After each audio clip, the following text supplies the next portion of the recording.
pernah menyerah, wujudkan mimpimu.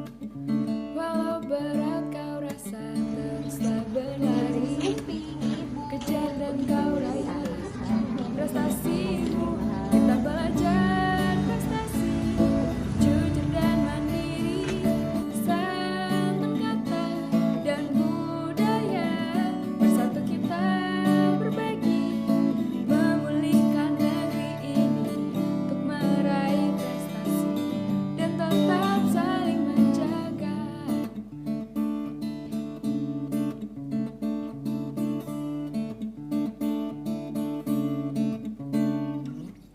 Segala perbedaan harus kita pahami. Bismillahirrahmanirrahim. Assalamualaikum warahmatullahi wabarakatuh. Waalaikumsalam warahmatullahi wabarakatuh. Alhamdulillahirabbil alamin. Wassalatu wassalamu ala asyrofil anbiya'i wal mursalin sayyidina wa maulana Muhammadin wa ala alihi wa sahbihi ajmain. Amma ba'du.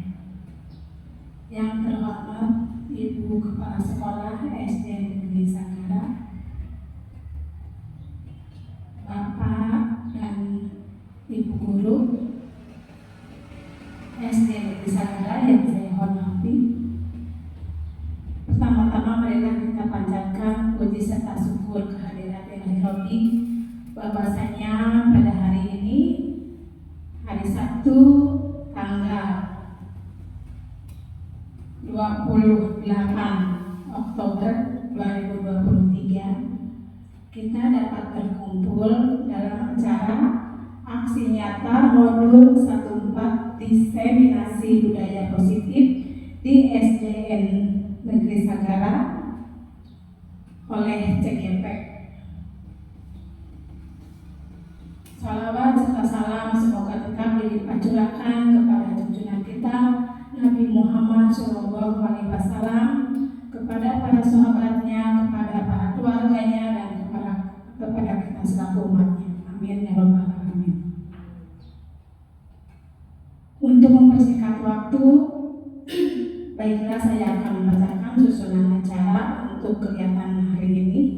Acara yang pertama yaitu pembukaan, kedua sambutan dari Ibu Kepala Sekolah, dan ketiga pemaparan, penyebaran pemahaman dan penerapan pengalaman budaya positif di SDN Sagara oleh CGP, yaitu oleh Ibu Isa Sukandar SPD.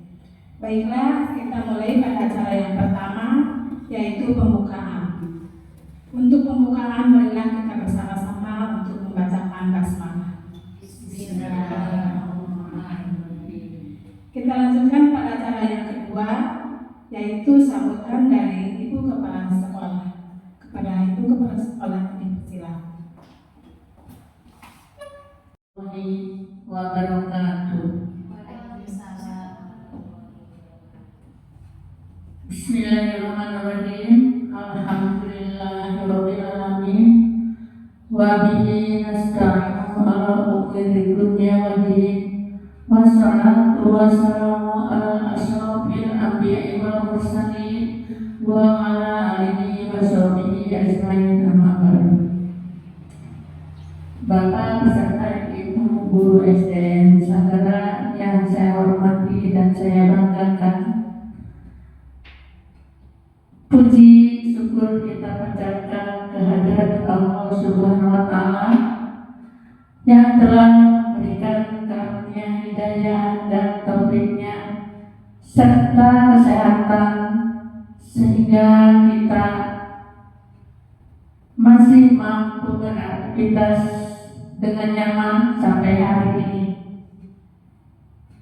dan berkumpul di ruangan ini dalam acara program pendidikan guru penggerak, yaitu aksi nyata modul 1.4 tentang diseminasi budaya positif di SD Negeri Sagara. Salawat beserta salam kita sanjungkan kepada kepada junjungan kita Nabi Muhammad SAW beserta keluarganya, para sahabatnya, dan kepada kita selaku umatnya yang mudah-mudahan kita akan taat pada ajarannya dan kita akan mendapat syafaat di yaumil akhir. Amin ya rabbal alamin. Bapak beserta Ibu Guru dan saudara yang saya hormati, pada kesempatan ini saya akan memberikan arahan atau sambutan tentang kegiatan hari ini, yaitu diseminasi budaya positif di sekolah kita, yang merupakan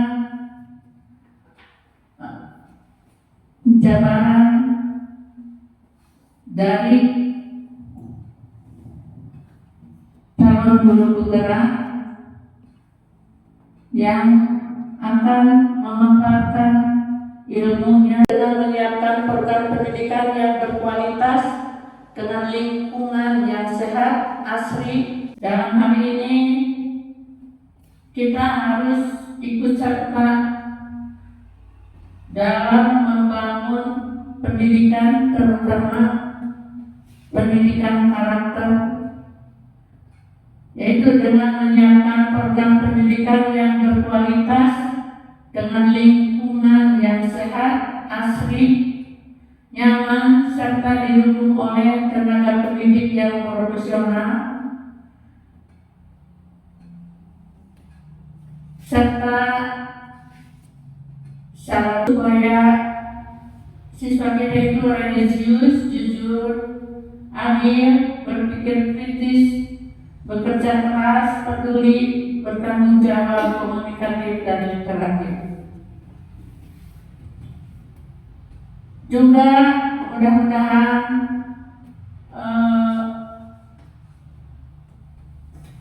akan mencerminkan juga pada tujuan kurikulum merdeka, yaitu dengan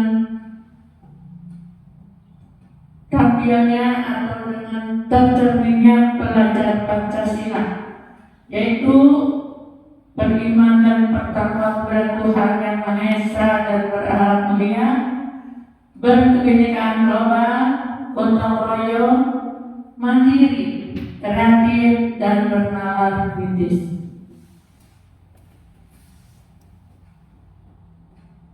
Mungkin itu yang dapat saya sampaikan. Marilah sekali lagi saya ajak, marilah kita simak apa-apa yang akan disampaikan oleh calon guru penggerak untuk menyampaikan ilmunya yang didapat, sehingga kita nanti bisa melaksanakannya di sekolah kita. Sekian sambutan saya. Terima kasih atas perhatiannya.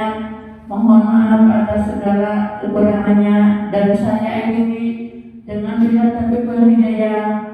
Wassalamualaikum warahmatullahi wabarakatuh. Kita lanjutkan pada acara yang ketiga, yaitu pemaparan, penyebaran pemahaman, dan penerapan pengalaman budaya positif di SDN Sagara oleh calon guru penggerak. Kepada Ibu Isa Sukandar, SPD, dipersilakan. Bismillahirrahmanirrahim. Assalamualaikum warahmatullahi wabarakatuh. Ibu Kepala Sekolah yang saya hormati, Bapak Ibu Guru SDN Negeri Sagara yang saya hormati pula, alhamdulillahirrahmanirrahim, pada hari ini kita dapat berkumpul di sini. Sebelumnya saya mengucapkan terima kasih yang sebesar-besarnya Ibu Kepala Sekolah, Bapak Ibu Guru sudah meluangkan waktu datang berkumpul di sini untuk memenuhi salah satu tugas saya sebagai calon guru penggerak. bergerak di modul 1.4 tentang aksi nyata penyebaran pemahaman dan penerapan budaya positif di SDN Negeri Sagara. Mohon izin Ibu Kepala dan juga Bapak Ibu Guru, di sini saya bukan berarti saya sudah pintar atau mengetahui segalanya, tetapi saya hanya ingin menyebarkan pemahaman atau ilmu yang sudah saya dapatkan ketika pembelajaran di modul 1.4 tentang budaya positif. Baik Bapak Ibu, kita santai saja, kita relax saja. Sepertinya ini sangat tegang gitu ya dari tadi. Bagaimana kalau untuk memfokuskan terlebih dahulu apa yang akan disampaikan, kita relax dulu lah sebentar. Bapak dan Ibu boleh mengangkat tangannya ke atas seperti ini. Ya? Iya. Boleh angkat tangannya seperti ini. Oke. Ketika saya meminta Bapak Ibu untuk menggerakkan seperti angka 8, membuat angka 8 gitu ya. Nah, nanti perhatikan instruksinya. Ketika kita fokus dengan instruksi pasti akan betul gitu ya. Nah, tetapi kalau kita yang belum fokus, belum konsentrasi, berarti nanti akan melakukan suatu kesalahan. Siap? Yang salah dihukum. Oke. Siap? Ya. Mulai gerakan angka 8. Hidung. Iya. Iya. Belum fokus. Oke, belum fokus. Berarti tangan yang ini. Iya, dipegang. Jadi kita membuat dulu angka 8 seperti ini. Ketika saya ucapkan hidung, misalnya berarti si tangan harus Zikir. Memegangkan dan tangan ini tetap kasih tangan ini ya. Oke. Tangan. Ya, siap? Ya, oke. 1, 2, 3.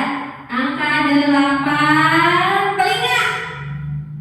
Nah, berarti sudah fokus semua untuk mengikuti apa yang akan kita laksanakan hari ini. Oke, terima kasih Bapak Ibu. Tepuk tangan dong untuk kita semua. Ibu, kita awali dengan pernyataan bahwa memang seorang guru yang baik itu harus memiliki kemampuan dalam mewujudkan budaya positif di sekolah. Pasti setiap guru memiliki keinginan untuk menciptakan budaya positif yang ada di sekolah ya.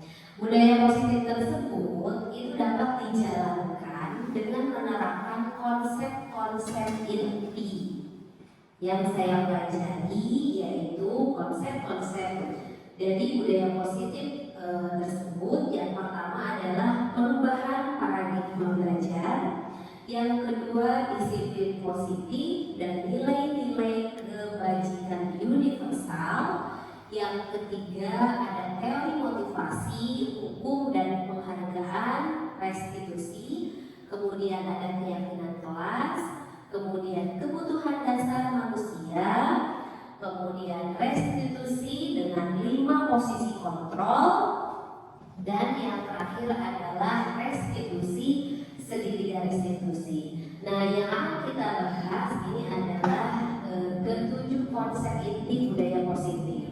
Gitu. Baik, kita awali dengan yang pertama, pembelajaran dengan paradigma baru. Mungkin Bapak Ibu pernah mendengar sekarang kita digalakkan atau dengan adanya kurikulum merdeka, di sana ada sebuah filosofi pembelajaran berdiferensiasi.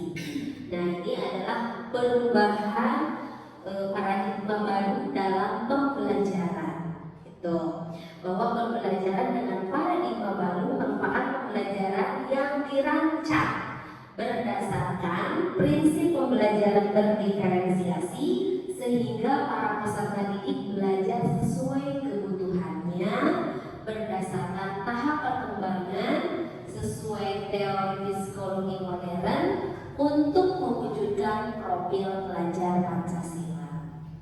Mungkin Bapak Ibu pernah mendengar pembelajaran berdiferensiasi. Pernah? Nah, konsep yang paling inti dari pembelajaran berdiferensiasi itu apa? Barangkali ada yang Persiapan siswa. Pembelajaran yang disesuaikan dengan kebutuhan karena disesuaikan dengan karakter dari peserta didik. Oke, iya betul. Bapak Ibu pernah mendengar pembelajaran yang berpusat pada murid? Nah, itu salah satunya adalah terpenuhinya kebutuhan dari siswa, bahwa pembelajaran itu terpusat kepada murid, sehingga bisa tercapai profil pelajar Pancasila, gitu ya. Profil pelajar Pancasila pasti Bapak Ibu alhamdulillah kita mungkin sudah terbiasa mendengarnya. Pernah mendengarnya? Pernah. Ada berapa profil pelajar Pancasila itu? Ada 6. Ya, untuk lebih memperjelas, ini yang pertama adalah beriman dan bertakwa pada Tuhan Yang Maha Esa dan berakhlak mulia. Kemudian berkebinekaan global, gotong royong, mandiri, kreatif, dan bernalar kritis. Bapak Ibu, bagaimana kalau untuk menambah semangat kita nyanyikan profil pelajar Pancasila siap? Iya, boleh. Boleh sambil tepuk tangan siap? 1, 2, 3. Pelajar Pancasila beriman dan bertakwa pada Tuhan Yang Esa dan berakhlak mulia, berkebinekaan global, gotong royong, mandiri, kreatif, dan bernalar kritis. Tangan untuk semua.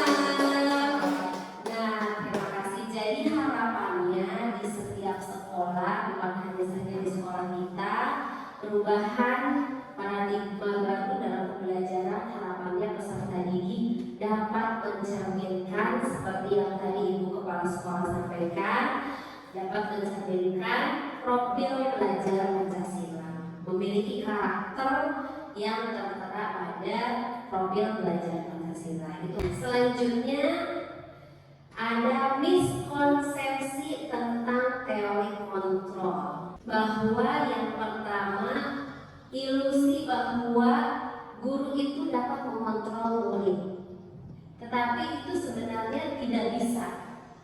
Kemudian yang kedua, miskonsepsi yang kedua itu bahwa kritik dan membuat rasa bersalah mampu menguatkan karakter.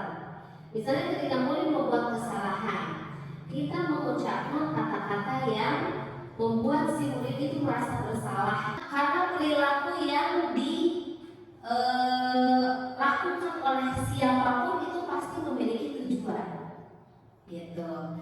Kemudian yang ketiga, bahwa semua penguatan positif efektif dan bermanfaat. Kemudian bahwa orang dewasa berhak memaksa, misalnya dengan kita ke anak kita saja, misalnya ke anak kita di rumah, ayo nak makan, padahal si anak nggak mau makan, sedang tidak ingin makan, tapi kita kadang suka memaksa, ayo makan dulu, udah jamnya makan, gitu. Nah, itu tuh sebuah ilusi. Orang dewasa itu tidak bisa memaksa, tidak berhak memaksa anak didik kita di sekolah, itu tidak bisa. Tadi kan ada sebuah miskonsepsi yang tadi dijelaskan tentang teori kontrol. Kita bandingkan dengan teori stimulus yang lalu dengan pendekatan teori kontrol yang sekarang. Kalau pada stimulus respon, kebutuhan kita menganggap bahwa kebutuhan kita itu sama, kebutuhan setiap orang itu sama. Tetapi pada teori kontrol itu menyebutkan bahwa kebutuhan kita itu berbeda. Setiap orang, setiap guru, makanya setiap anak juga di kelas pasti memiliki kebutuhan yang berbeda-beda. Kemudian yang kedua, stimulus respon memandang bahwa semua orang melihat hal yang sama. Tetapi pada teori kontrol memandang bahwa setiap orang itu memiliki gambaran yang berbeda. Yang ketiga, kita mencoba mengubah orang agar berpandangan sama dengan kita. Itu yang didengungkan oleh stimulus respon. Tetapi pada teori kontrol itu menganggap bahwa kita berusaha memahami pandangan orang lain tentang dunia. Jadi kita tidak bisa mengubah orang lain terhadap cara pandangnya, terhadap dunianya, gitu. Tetapi yang bisa kita lakukan adalah memahami. Karena tidak mungkin ya Bapak Ibu kita mengubah pandangan orang lain atau mengubah sesuatu yang diyakini oleh orang lain, gitu. Kita tidak punya kuasa untuk itu. Jadi kita hanya bisa memiliki kuasa untuk memahami. Jadi bukan untuk mengubah orang lain. Akan sulit kita bisa mengubah orang lain. Kemudian yang keempat adalah stimulus respon menganggap bahwa perilaku buruk dilihat sebagai suatu kesalahan. Jadi ketika anak misalnya datang terlambat atau dia melakukan sebuah kesalahan, itu dipandang memiliki tujuan. Kenapa ini anak ini melakukan ini? Pasti itu ada tujuannya, ada alasannya gitu. Perilaku yang dilakukan oleh seseorang itu pasti punya alasan. Kemudian yang terakhir, memandang bahwa orang lain bisa mengontrol saya, itu stimulus respon. Kalau teori kontrol menganggap bahwa hanya kita. Sekarang saya akan mencoba membujuk ibu kepala sekolah untuk membuka tangan tersebut. Ibu dengan kata-kata manis, dengan rayuan, dengan uang miliaran, ibu tolong buka. Ibu tolong buka. Nanti aku kasih uangnya. Wah, ibu nggak bisa. Saya akan berpindah. Pak, tolong. Ini aku punya uang 5 miliar. Aku ingin sesuatu yang ada di dalam itu. Bisa dibuka tangannya? Tidak bisa. Tidak bisa. Itu salah satu contoh kontrol. Ketika diri kita tidak membiarkan orang lain, meskipun itu dengan bujukan, dengan rayuan, gitu ya, hanya diri kita sendiri kan yang bisa mengontrol. Kalau kita ingin mengubah, bisa. Apapun yang saya lakukan tadi, usaha-usaha tersebut tidak bisa. Jadi yang hanya bisa mengontrol diri kita adalah diri kita sendiri. Orang lain tidak bisa. Seperti itu. Ibu. Nah, beralih ke yang kedua. Ya, yang kedua adalah disiplin positif. Mari kita tinjau. Mari kita lihat disiplin positif yang sudah ada di sekolah kita.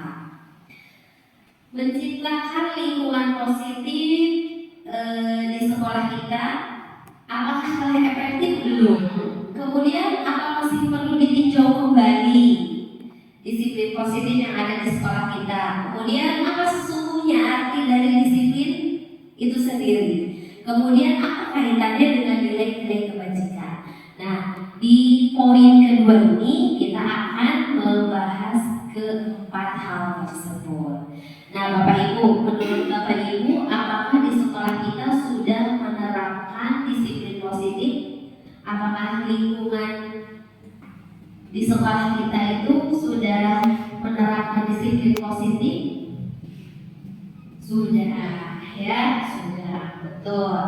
Mari kita lihat dulu pengertian dari disiplin menurut Ki Hajar Dewantara, bahwa untuk menciptakan murid yang merdeka, syarat utamanya harus ada disiplin diri dan menguasai diri untuk memilih tindakan yang mengacu pada nilai-nilai yang kita hargai agar tercipta tujuan mulia yang diinginkan. Kemudian tujuan disiplin positif adalah menanamkan motivasi motivasi pada murid-murid untuk menjadi orang yang mereka inginkan dan menghargai diri sendiri dengan nilai-nilai yang mereka percaya dengan memiliki motivasi intrinsik. Itu motivasi yang ada di dalam diri. Kemudian disiplin positif itu merupakan unsur utama dalam terwujudnya budaya positif di sekolah. Gitu ya Bapak Ibu. Itu pengertian disiplin menurut beberapa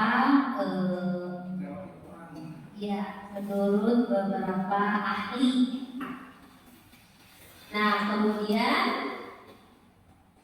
kaitannya dengan nilai-nilai kebajikan universal. Apa yang dimaksud dengan nilai-nilai kebajikan universal? Itu nilai-nilai kebajikan adalah sifat-sifat positif manusia yang merupakan tujuan mulia yang ingin dicapai oleh setiap individu. Nilai-nilai bersama lepas dari suku bangsa, agama maupun latar belakangnya yang telah disepakati. Nah, salah satu nilai-nilai kebajikan yang ingin dicapai anak Indonesia saat ini melalui perubahan paradigma pembelajaran baru itu adalah profil pelajar Pancasila. Itu yang tertuang di dalam profil pelajar Pancasila itu merupakan nilai-nilai kebajikan universal. Nah, di sini ada nilai-nilai kebajikan dari 6 institusi atau organisasi. Nah, yang pertama tadi profil pelajar Pancasila ada 6 yang sudah kita nyanyikan tadi. Beriman dan bertakwa kepada Tuhan Yang Maha Esa dan berakhlak mulia. Kemudian mandiri, bernalar kritis, berkebinekaan global, bergotong royong, dan kreatif. Nah, kalau ini menurut IPO Primary Years Program yang disebut nilai-nilai kebajikannya itu adalah sikap murid ada toleransi, rasa hormat, kemudian integritas, mandiri, menghargai, antusias, empati, keingintahuan, kreativitas, kerjasama, percaya diri, dan komitmen. Itu adalah nilai-nilai kebajikan yang dikeluarkan oleh IPO Primary Years Program. Kemudian nilai-nilai kebajikan menurut 9 pilar karakter Indonesia Heritage Foundation. Itu yang pertama, cinta Tuhan dan segenap ciptaannya. Kemudian kemandirian dan tanggung jawab, kejujuran atau amanah, kemudian diplomatis, hormat dan santun, dermawan, suka menolong dan gotong royong, percaya diri, kreatif dan pekerja keras, kepemimpinan dan keadilan, baik dan rendah hati, toleransi, kedamaian dan kesatuan.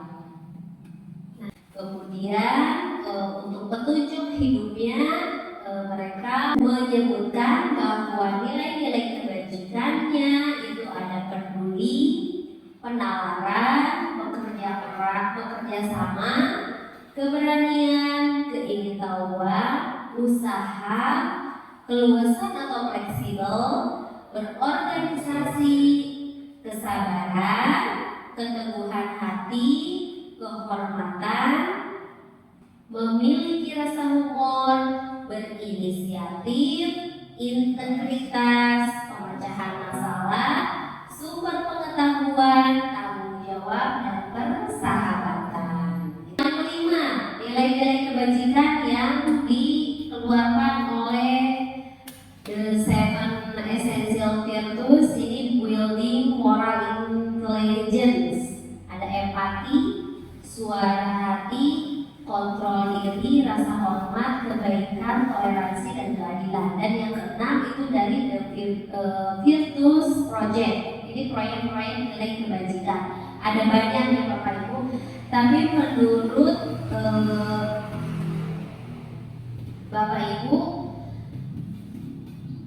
nilai-nilai kebajikan yang dikeluarkan oleh tadi 6 organisasi itu banyak kesamaannya tidak? Banyak ya, banyak kesamaannya. Nah, mari kita dari enam nilai-nilai kebajikan yang dikeluarkan tadi, mari kita bentuk program kebajikannya atau apresiasi. Nah, di sekolah, di dalam pembelajaran kepada siswa itu kita boleh membuat bentuk atau program kebajikan apresiasi ini, memberikan pengakuan secara khusus, kemudian memberi pengakuan secara pribadi kepada siswa, kemudian memberi pengakuan kepada semua murid atau secara bergantian, kemudian memberi pengakuan secara konsisten dan fokus pada proses. Bagaimana ini kita menjalankan bentuk program kebajikan apresiasi ini terhadap siswa di lingkup kita kecil saja dulu, misalnya di kelas dan di sekolah. Saya akan memberikan contoh seperti ini. Di contoh pengakuan atau apresiasi kebajikan. Jadi ada kata pembuka, ada nilai kebajikannya, kemudian ada situasinya. Yang pertama, contohnya misalnya seperti ini. Kemarin saya perhatikan atau kemarin ibu perhatikan, rasa empatimu besar sekali pada saat menolong murid baru di kelas. Nah, itu merupakan suatu pengakuan atau apresiasi kebajikan kepada murid. Jadi kalimatnya, bahasanya bisa kita tata seperti itu. Ada pembukaan, ada nilai kebajikannya, kemudian situasi apa yang dilakukan atau situasi apa pada saat itu murid melakukan sebuah nilai-nilai kebajikan. Misalnya bisa seperti itu. Kemarin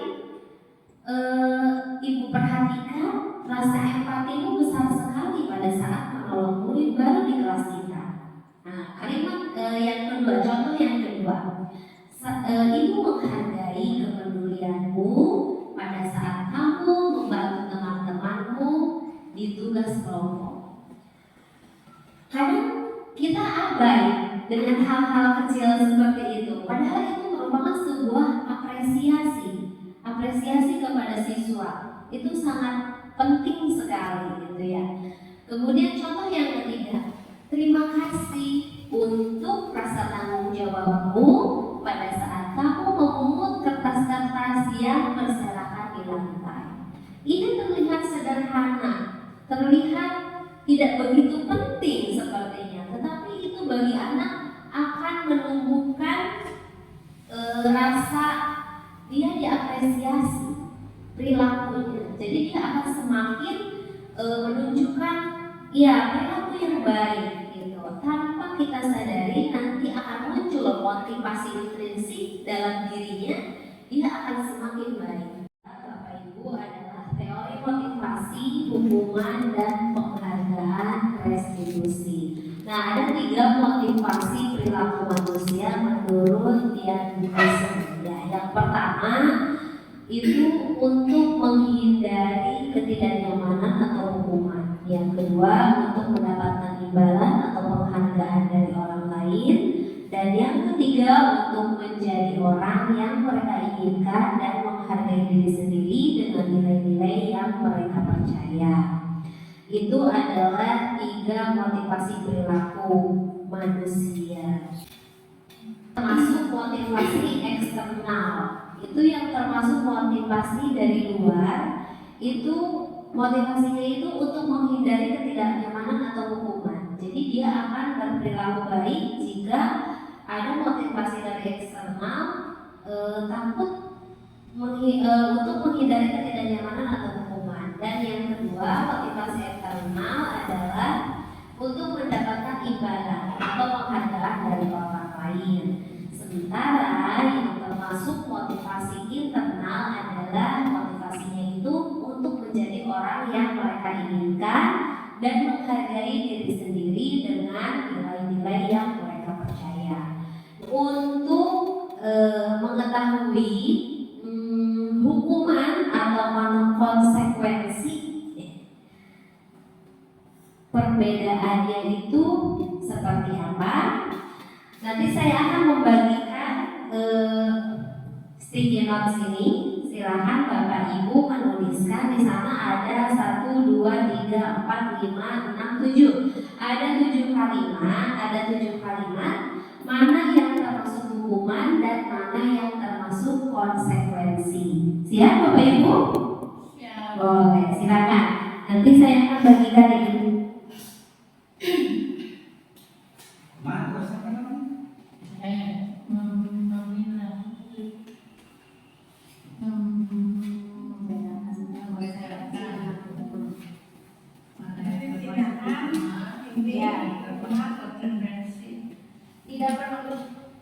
Tidak perlu ditulis kalimatnya Bapak Ibu, cukup nomornya aja 1, 2, 3 ya.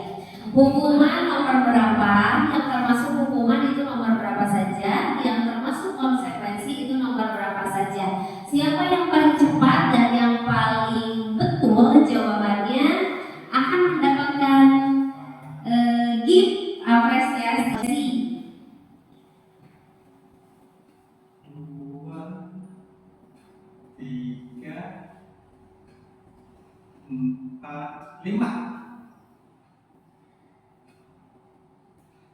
Kayaknya itu kan Boleh.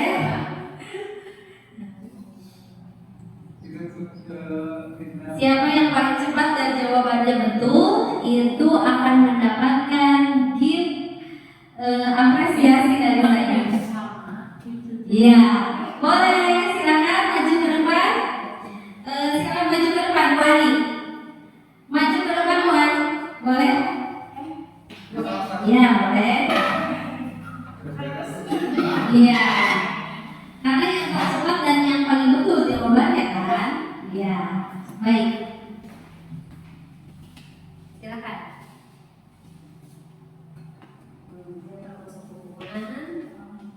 Yang termasuk hukuman yaitu nomor 1, 2, 3, 6 dan 7. Ya.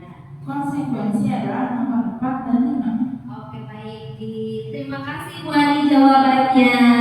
Boleh ada yang lain? Nanti akan dikonfirmasi ke betul tidak jawabannya. Ini Bu Ani. Atau sudah? Oke, cukup ya. Ada lagi? Ada lagi? Ada opsi jawaban yang berbeda dengan ini. Bu Ani menyebutkan kalimat pertama mencatat 100 kali di buku kalimat. Saya tidak akan terlambat lagi karena terlambat ke sekolah itu merupakan sebuah hukuman. Oke, sepakat ya itu.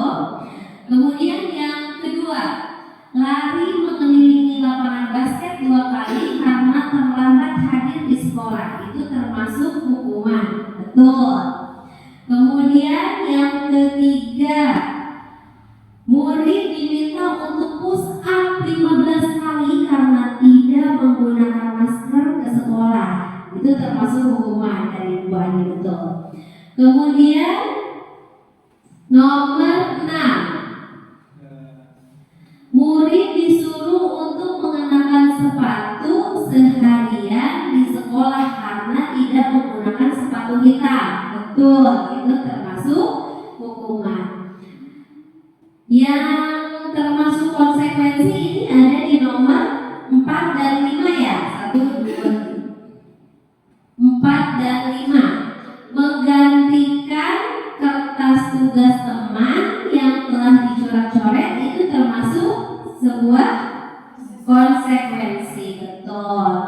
Yang kelima, membersihkan air tumpahan di meja tulis karena tersenggol saat belajar itu termasuk sebuah konsekuensi. Betul. Ini yang masih harus kita konfirmasi adalah nomor terakhir. Lari mengelilingi lapangan 10 menit untuk pelajaran PJOK. Apakah itu termasuk hukuman atau konsekuensi? Konsekuensi.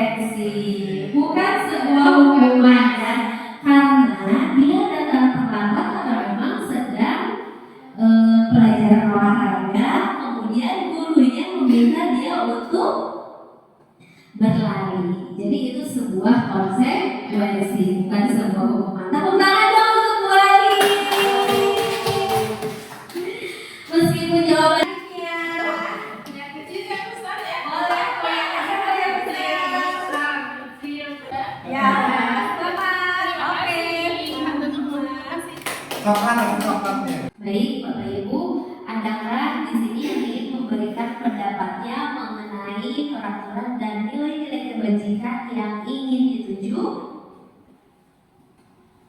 Oh, boleh, Pak.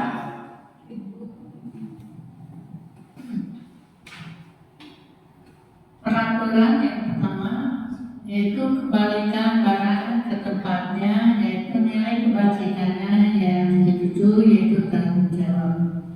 Kemudian peraturan mengetuk pintu sebelum masuk ke kelas, nilai kebajikannya yang dituju yaitu sopan santun atau tata krama.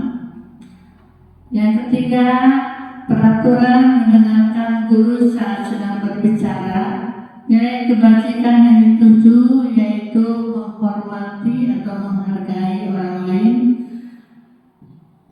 Peraturan yang keempat yaitu bergantian atau menunggu giliran, nilai kebajikan yang dituju yaitu disiplin atau tertib. Mungkin itu. Tepuk tangan dong buat kepala sekolah. Terima kasih Ibu, jawabannya ya betul sekali ya Bapak Ibu. Jadi setiap peraturan atau keyakinan kelas yang kita sepakati itu harus memiliki nilai-nilai kebajikan yang ingin kita tuju pada anak-anak didik kita. Nah, pembentukan keyakinan sekolah atau kelas ini bersifat lebih abstrak daripada peraturan yang lebih rinci dan konkret. Kemudian keyakinan kelas ini berupa pernyataan universal. Pernyataan keyakinan kelas senantiasa dibuat dalam bentuk positif.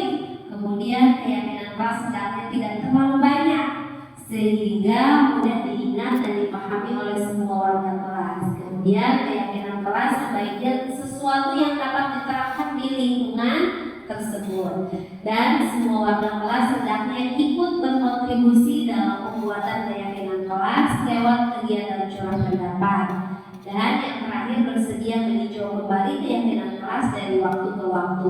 Mungkin itulah langkah-langkah yang perlu kita lakukan ketika kita akan membuat sebuah keyakinan kelas. Nah, prosedur pembentukan keyakinan sekolah atau kelas secara lebih rinci, yang pertama yaitu mempersilahkan warga sekolah atau murid-murid atau kelas untuk curah pendapat tentang peraturan yang perlu disepakati di sekolah. Jadi kita tawarkan kepada mereka. Kemudian yang kedua, mencatat semua masukan-masukan pada murid atau warga sekolah di papan tulis atau di kertas besar atau kertas ukuran poster, di mana semua anggota kelas atau warga sekolah bisa melihat hasil curah pendapatnya. Gitu. Kemudian yang ketiga, menyusun keyakinan kelas sesuai prosedur pembentukan keyakinan kelas, mengganti kalimat-kalimat dalam bentuk negatif menjadi positif. Seperti tadi contohnya, jangan membuang sampah sembarangan, diganti menjadi buanglah sampah pada tempatnya, seperti itu. Atau contoh lainnya misalnya kalimat negatifnya, jangan berlari di kelas atau koridor, kita ganti menjadi kalimat positif, berjalanlah di kelas atau di koridor, gitu. Nah, kemudian tinjau kembali daftar curah pendapat yang sudah dicatat. Itu Anda mungkin mendapati banyak pernyataan tertulis di sana, masih banyak yang berupa peraturan-peraturan. Jadi harus bisa memilah mana yang masih dalam bentuk peraturan atau keyakinan kelas. Kemudian meninjau ulang keyakinan sekolah atau kelas secara bersama-sama. Yang keenam, setelah keyakinan sekolah dibuat, maka semua warga di kelas atau di sekolah dipersilakan meninjau ulang, menyetujui dengan menandatangani. Kemudian yang terakhir diletakkan di dinding kelas ataupun juga di sekolah yang bisa terlihat oleh semua warga sekolah. Nah, untuk yang kelima yaitu pembahasan mengenai kebutuhan dasar manusia. ada 5 kebutuhan dasar manusia yang melatar belakangi perilaku dari manusia itu sendiri. Yang pertama adalah bertahan hidup, yang kedua adalah penguasaan, yang ketiga adalah kasih sayang dan rasa diterima, kemudian kebebasan dan juga kesenangan. Sama di lingkungan kita juga di sekolah, anak didik pasti perilaku yang ia lakukan atau yang ia tampilkan itu pasti memiliki alasan. Mungkin saja kebutuhan dasar dari murid kita itu salah satunya itu tidak terpenuhi, jadi dia melakukan perbuatan-perbuatan atau hal-hal yang kita anggap sesuatu yang melanggar norma atau peraturan. Mungkin saja ada kebutuhan dasar dari murid kita itu tidak terpenuhi. Nah, yang keenam, Bapak Ibu, yaitu ada 5 posisi kontrol pada restitusi. Nah, melalui serangkaian riset dan berdasarkan pada teori kontrol Dr. William Glasser yang Bosen berkesimpulan ada 5 posisi kontrol yang diterapkan oleh seorang guru atau orang tua ataupun atasan dalam melakukan kontrol. 5 posisi kontrol yang akan dilakukan oleh seorang guru biasanya itu ya, yang pertama adalah penghukum, yang kedua teman, kemudian pemantau, kemudian pembuat merasa bersalah dan juga manajer. Pengertiannya, kalau penghukum itu biasanya hukuman fisik maupun hukuman verbal. Guru-guru yang menerapkan posisi penghukum itu akan berkata seperti ini: patuhi aturan saya atau awas. Nah, itu adalah sebagai penghukum, si guru tersebut berperan sebagai penghukum. Kemudian, kamu selalu saja salah atau pasti selalu yang terakhir selesai. Nah, kata-kata seperti itu mungkin saja pernah kita lontarkan kepada murid kita. Itu berarti kita sedang berada di posisi sebagai penghukum. Guru seperti ini senantiasa percaya hanya ada satu cara agar pembelajaran bisa berhasil, yaitu yang cara dia sendiri, gitu. Tidak mempertimbangkan kebutuhan dari siswa. Kemudian, bagaimana ketika guru di posisi sebagai seorang teman? Guru pada posisi ini tidak akan menyakiti murid, namun akan tetap berupaya mengontrol murid melalui persuasi. Posisi teman pada guru bisa negatif ataupun bisa positif. Positif di sini berupa hubungan baik yang terjalin antara guru dan murid. Guru di posisi teman menggunakan hubungan baik dan humor untuk mempengaruhi seseorang. Contoh kata-katanya misalnya seperti ini: ayo bantulah bibi bapak ya. Ayo ingat tidak bantuan bapak selama ini. Atau ya sudah, kali ini tidak apa-apa, nanti ibu bantu bereskan. Nah, kata-kata yang terlontar seperti itu adalah peran kita ketika kita menjadi seorang teman kepada murid. Tetapi ada hal negatif dari posisi teman, yaitu bila suatu saat guru tersebut tidak membantu, maka murid akan kecewa dan berkata, saya pikir bapak atau ibu teman saya, gitu. Jadi itu negatifnya. Si murid akan tergantung kepada kita. Murid merasa dikecewakan dan tidak mau lagi berusaha. Hal ini yang mungkin timbul adalah murid hanya akan bertindak untuk guru tertentu. Misalnya tidak ke semua guru akan seperti itu, gitu. Dan tidak untuk guru lainnya kan. Murid akan tergantung pada guru tersebut. Betul, mungkin untuk Pak Asim ya, karena Pak Asim itu humor. Bapak sering berperan sebagai teman bagi murid-murid Bapak? Masya Allah. Kemudian pembuat merasa bersalah. Pada posisi ini biasanya guru akan bersuara lebih lembut. Pembuat rasa bersalah akan menggunakan keheningan yang membuat orang lain merasa tidak nyaman, bersalah atau rendah diri. Kata-kata yang keluar dengan lembut akan seperti ini misalnya: Ibu sangat kecewa sekali dengan kamu. Bahasanya halus dan lembut, tetapi itu kata-kata tersebut membuat si anak merasa bersalah. Tidak hanya kepada murid, mungkin di rumah juga kadang kita melakukan hal melontarkan kalimat-kalimat seperti itu. Kemudian berapa kali Bapak memberitahu kamu ya? Gimana coba kalau orang tua kamu tahu kamu berbuat begini? Nah, itu bahasa-bahasa ketika kita berperan sebagai pembuat merasa bersalah kepada murid kita. Di posisi ini, murid akan memiliki penilaian diri yang buruk tentang diri mereka. Murid merasa tidak berharga dan telah mengecewakan orang-orang yang disayanginya. Selanjutnya adalah memantau, Bapak Ibu.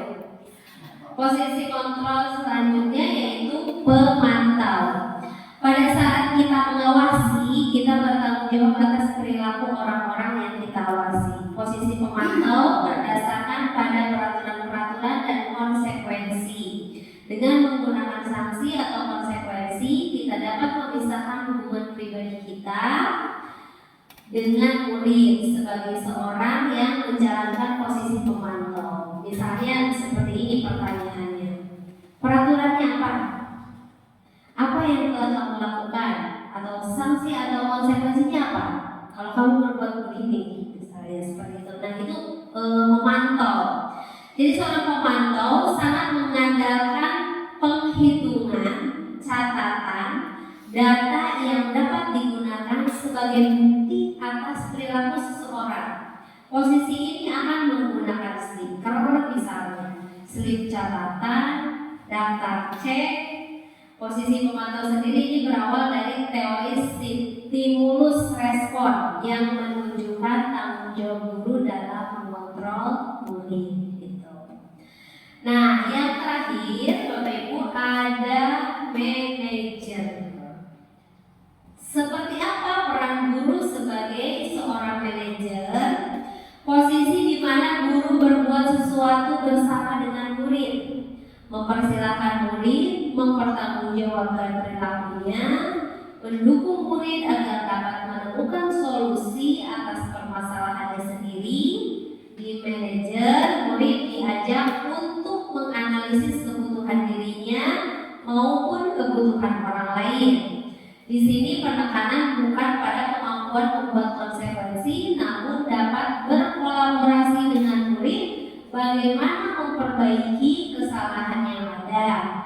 Nah, kalimat-kalimat yang akan diucapkan oleh seorang manajer, apa yang kita yakini? Kembali ke keyakinan kelas. Apakah kamu meyakininya? Jika kamu meyakininya, apakah kamu bersedia memperbaikinya? Jika kamu memperbaiki ini, hal ini menunjukkan apa tentang dirimu? Apa rencana kamu untuk memperbaiki hal ini? Tugas seorang manajer bukan untuk mengatur perilaku seseorang. Kita membimbing murid untuk dapat mengatur dirinya. Seorang manajer bukannya memisahkan murid dari kelompoknya, tetapi mengembalikan murid tersebut ke kelompoknya dengan lebih baik dan kuat. Nah, itu penjelasan dari 5 posisi kontrol seorang guru. Yang terjadi pada aktivitas kita ada sebuah cara atau metode. Ini segitiga restitusi, hal-hal yang ditawarkan. Yang pertama adalah menstabilkan identitas, yang kedua adalah memvalidasi tindakan yang salah, dan yang ketiga adalah menanyakan keyakinan. Yang pertama, menstabilkan identitas. Ini mengubah identitas anak dari orang yang gagal karena melakukan kesalahan menjadi orang yang sukses. Jadi ketika anak melakukan sebuah kesalahan, kita bukan membuat anak menambah menjadi dia merasa gagal telah membuat kesalahan tersebut, tapi harus kita angkat supaya dia bisa merasa berhasil atau sukses dari kesalahannya. Berbuat salah itu tidak apa-apa. Nah, itu bahasa-bahasanya, kalimat-kalimatnya. Ketika kita akan menstabilkan identitas si anak ketika melakukan sebuah kesalahan. Berbuat salah itu tidak apa-apa. Tidak ada manusia yang sempurna. Ibu juga pernah melakukan kesalahan seperti itu. Kita bisa menyelesaikan ini. Jadi Bapak Ibu tidak tertarik mencari siapa yang salah, tapi ingin mencari solusi dari permasalahan ini. Kamu berhak merasa begitu. Tidak apa-apa kamu merasa marah, kamu merasa sedih, gitu. Tidak apa-apa. Apakah kamu sedang menjadi teman yang baik buat dirimu sendiri? Nah, itu kata-kata yang bisa kita ungkapkan ketika kita menstabilkan identitas ketika murid melakukan sebuah kesalahan. Ketika sudah melaksanakan menstabilkan identitas, langkah selanjutnya adalah memvalidasi tindakan. Kalimat-kalimat yang bisa kita ungkapkan, contohnya seperti ini. Padahal kamu bisa melakukan yang lebih buruk dari ini ya. Gitu. Misalnya si anak berantem, misalnya udah sampai menjatuh bajunya, misalnya kancingnya sampai copot. Kita jangan menyalahkan, kita tetap ngomongnya begitu, berbicara. Padahal kamu bisa melakukan yang lebih buruk dari ini ya. Harus begitu. Kamu pasti punya alasan mengapa kamu melakukan hal itu. Kemudian kamu patut bangga pada dirimu sendiri karena kamu telah melindungi sesuatu yang penting buatmu. Jadi kita buat dulu validasi tindakan itu seperti itu. Kemudian kamu boleh mempertahankan sikap itu, tapi kamu harus menambahkan sikap yang baru. Nah, dari sana menambahkan sikap yang baru. Kamu boleh mempertahankan sikap itu, misalnya kamu boleh begitu, tapi kamu harus menambahkan sikap yang baru. Baik Bapak Ibu, saya telah mencoba menerapkan segitiga restitusi pada siswa yang ada di sekolah kita. Mungkin Bapak Ibu bisa melihatnya di tayangan YouTube.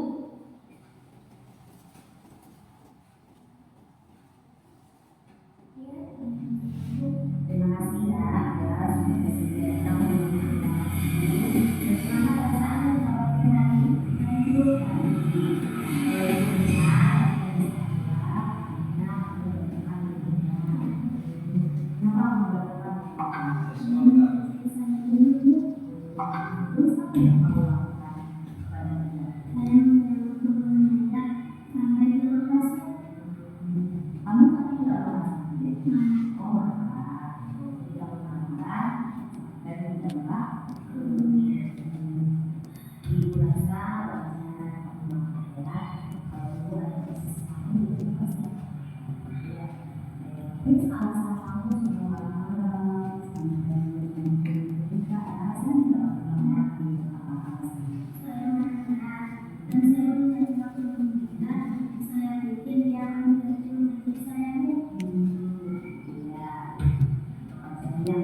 Semangat ya.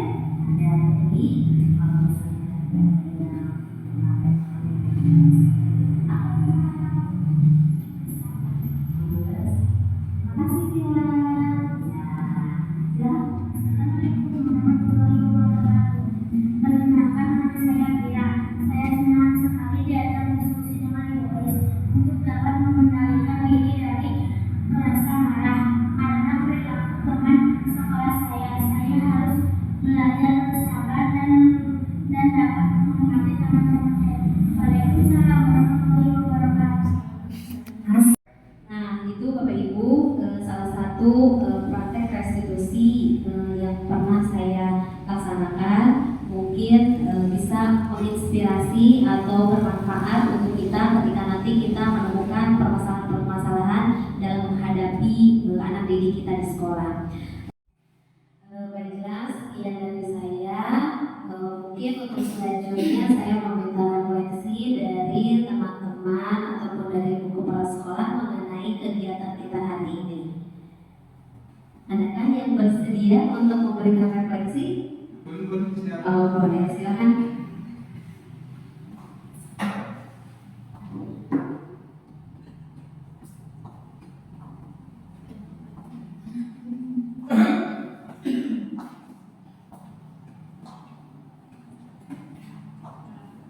Assalamualaikum warahmatullahi wabarakatuh.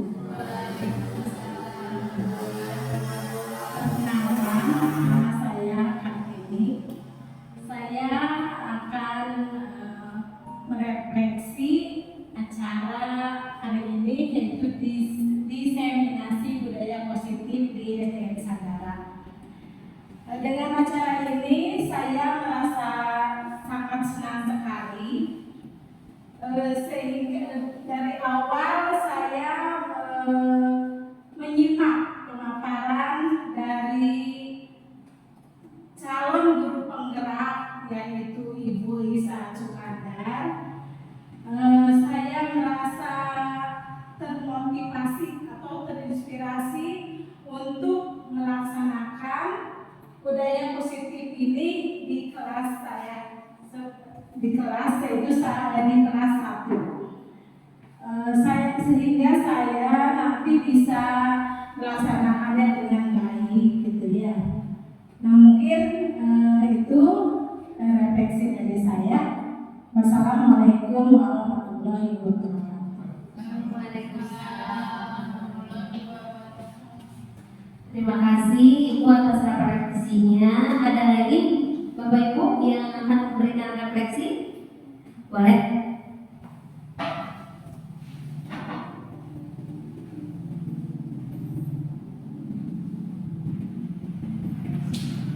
Assalamualaikum warahmatullahi wabarakatuh. Saya Nina Permatasari dari guru kelas 2 SDN Sagara akan memberikan refleksi pada kegiatan kali ini, yaitu tentang diseminasi budaya positif.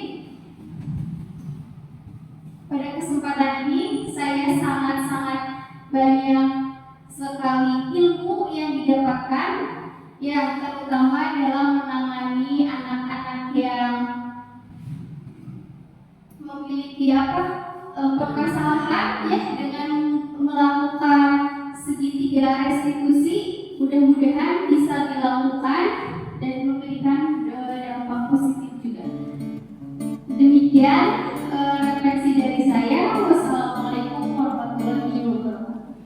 Bangun dan bergeraklah, waktu terus berganti. Terima kasih Ibu Kat dan juga Ibu Ina yang telah memberikan refleksinya. Mungkin itu yang bisa saya sampaikan mengenai budaya positif di modul 1.4 yang telah saya pelajari dan saya praktekkan di SD Negeri Sagara. Semoga bisa bermanfaat untuk kita semua. Sekali lagi saya ucapkan terima kasih kepada Bapak Ibu, Ibu Kepala Sekolah, Bapak Ibu yang telah meluangkan waktunya sehingga kita bisa melaksanakan acara ini.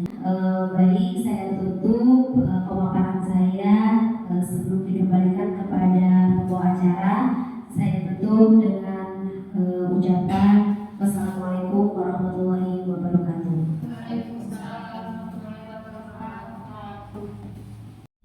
Acara demi acara telah kita lalui bersama dengan lancar, dan semoga dengan acara diseminasi budaya positif ini dapat bermanfaat bagi kita semua. Untuk menutup acara ini, marilah kita bersama-sama membacakan hamdalah. Selaku penata acara, saya mohon maaf yang sebesar-besarnya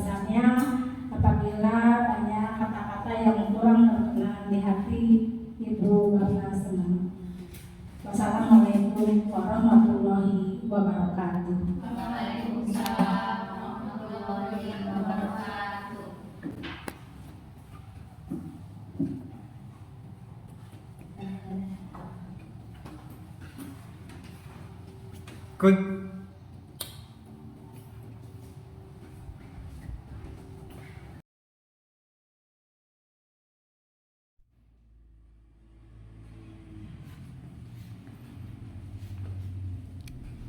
Dah.